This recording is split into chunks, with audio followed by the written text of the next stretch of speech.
I couldn't wait for you to come and clear the cupboard. But now you're gone and leaving nothing but a sign.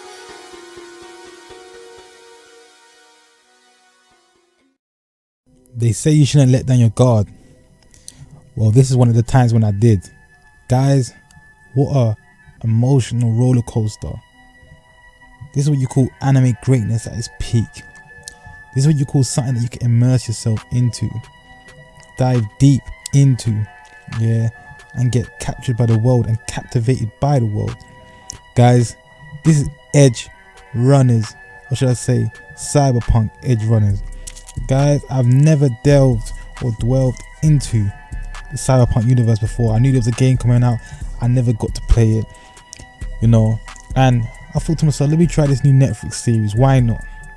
You know what I'm saying? I thought the animation looked great, why not? You know what I'm saying? And it completely blew my mind. Not only did it blow my mind, it broke my heart, you know what I'm trying to say? And it also mended my heart. It's hard to explain. It's weird. This anime right here has left an uncanny feeling within my body, within my heart. It's like something's missing, but it's also that I've found something as well within myself. And I know a lot of you lot are going to relate to what I'm talking about right now. Now, like I said, this anime was a roller coaster of emotion. You know what I'm trying to say? Each character that you came across, yeah, all displays something different. You know what I'm trying to say? It shows you how the modern world, yeah, even within this anime is present. You get what I'm trying to say? And how people's ideals and characteristics, yeah, are still present within our world. And you can see it through this anime. You know what I'm saying? Like I said, I've never played Cyberpunk. I didn't know the story, and now I want to get to know the story.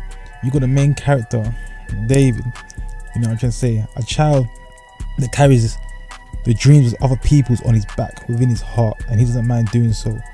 You know, and I feel like his character is so crazy. He's got so much depth to it that it's hard to just see it from one angle. You have to dive into his character completely, because when you look at it, he was a kid that went through a lot of trauma. He was living in I don't know, slums, you can say. His mother just about eating ends meat, you know. And then obviously in the end, obviously what happened, she passed away, etc. in an uncanny way, in a way that no one should pass away. And then she was supposed to survive, but she didn't due to the car crash, right? All because he didn't have no funds. So it just pushed him into a direction of a life of crime and doing whatever the fuck he wanted to do. And I feel like that kind of symbolizes society today. Sometimes you get pushed into a place that you don't want to. You get backed into a corner you don't might want to get back into, and you either got to man up or you're gonna let it take you down. In this case, he manned up, and like I said previously, he's a person that held the dreams of others on his back, within his heart, and held it on his shoulders. For example, his mother's dreams to get to the top, you know what I'm trying to say, and to be somebody, you know what I'm trying to say. And then you have Main's dream, the dream to lead his team to a place, to a better life, to a better outcome, to lead them in the direction of money, wealth, etc. And then obviously he had his girlfriend's dream, which was obviously to get her to the moon. But he didn't have a dream of his own. And I feel like that's like a lot of us within this day and age, in this era. Like sometimes you could be so focused on looking after everybody else, whether that's family members, friends, looking after everyone else, you don't actually look after yourself. And what does it lead to? It leads to you being depressed, your own destruction. Sometimes you sit back thinking to yourself like, where's everyone for me? You know what I'm trying to say? And I feel like his character embodies that. David's character embodies someone that holds everyone else's trauma, anguish, hurt on his shoulders, you know, and he'll make sure everyone else is good before himself, to the point where he will even take up your dreams for you and get you to your dreams and allow you to push on, you know what I'm trying to say.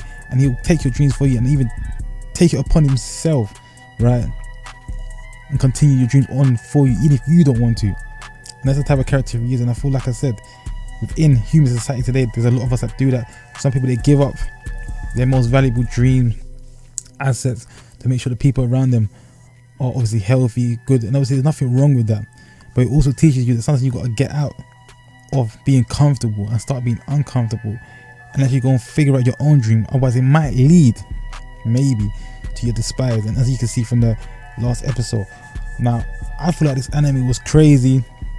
In my personal opinion, the artwork was crazy. The OSTs and the soundtracks were beautiful. Do you get what I'm trying to say? You can't actually go wrong with the way that this anime was animated. For someone like me that hasn't watched Cyberpunk before, it was actually a beautiful showcase of its art, the world, the transparency with the characters, obviously how the psychosis, how certain cyber psychosis, they go crazy if they got too much gear, etc. I feel like that was a good thing to implement within the world. Like I said, I'm new to Cyberpunk, you know what I'm trying to say, so I feel like it was crazy. And then even though he knew David, for example, he knew where he was gonna head, and he knew he was gonna end on that main, he didn't mind as long as he got everyone else to their dreams. And I feel like that was beautiful, you know what I'm trying to say. And I feel like a lot of anime these days don't captivate emotion within the anime the same way they just did it. For some reason this felt so surreal. It felt like something that everyone could relate to within their own lives. Do you get what I'm trying to say? And I feel like a lot of anime don't capture that today. I almost felt weird after it finished. I feel like I need to re-watch it and take it all in again and take in the whole experience, but I feel like it was a great experience. Guys, if you haven't watched this, you need to quickly go on Netflix right now and start your journey.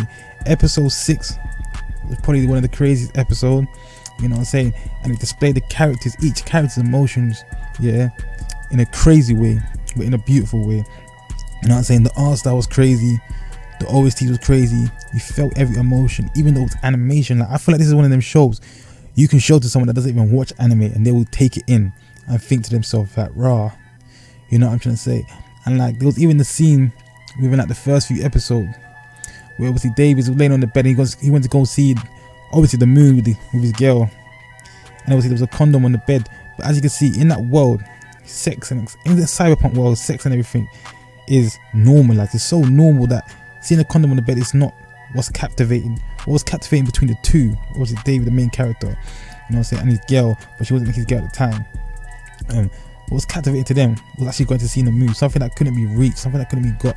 So yeah, there was a condom on the bed to signify, I feel like, to signify, yeah, that this is even more precious than an intimate sexual section. And I feel like that's another reason why they didn't have no sex scene between the two of them within the anime, because what they shared was deeper than that. Guys, I might just be looking into it, I don't know, but guys, I just really feel like if you haven't watched this series, you should. You know what I'm saying? The series really did break my heart. It's like, in the end, I did want it to have a good ending. You know what I'm saying? I did want to have a good ending, but it didn't end that way. You know what I'm saying? But it was an ending that I felt was needed for the show, and I feel like it was needed for a lot of us. You know what I'm saying? I feel like it was an eye opener to tell us, go out there, chase your own dreams, help those around you get there, but chase your own dreams, because look what will happen in the end if you don't. It's a road of destruction, and eventually, you know what I'm saying, say you will self-destruct. And I feel like that's what happened with David in the end. And Rebecca, what was Rebecca doing? She was basically his support, his real support. But we'll get into that in another video. Guys, this is Jay Unchained. Welcome to my channel. You know what I'm saying? If you haven't been here before, make sure you subscribe. I'm gonna be making more videos like this. Hit me back. Peace.